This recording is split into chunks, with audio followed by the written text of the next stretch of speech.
سلام، ارادت. یکی از بزرگترین و موفقترین تولید کننده های قطعات موتوری سنگین و نیمه سنگین کشور شرکت قائم مشهد است. شرکت قائم مشهد با سابقه بیش از 30 سال تولید قطعات جزو بهترین و موفقترین شرکت های تولید کننده داخل کشور بوده که تا حالا موفق شده بیش از 500 قطعه رو تولید بکنه. از جمله تولیدات برتر شرکت قائم بوش‌های موتور قائم بوده. بوش‌هایی که مربوط به موتورهای کامیز میشه به نازل‌ترین قیمت خدمت شما همکاران عزیز ارائه می‌کنیم که اونا شامل بوش‌های NT 855 یا 85 کوماتسو، بوش‌های NH 220 یا 65 کوماتسو،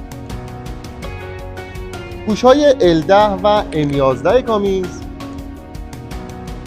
بوش کاتی 1150 و کاتی 19 و بوش‌های 6 بیتی یا همون 102 که مربوط به بیل‌های 220 خط 6 و خط 7 میشه. اینها مربوط به موتورهای کامیز هستند. اما شرکت قائم Audio Jungle.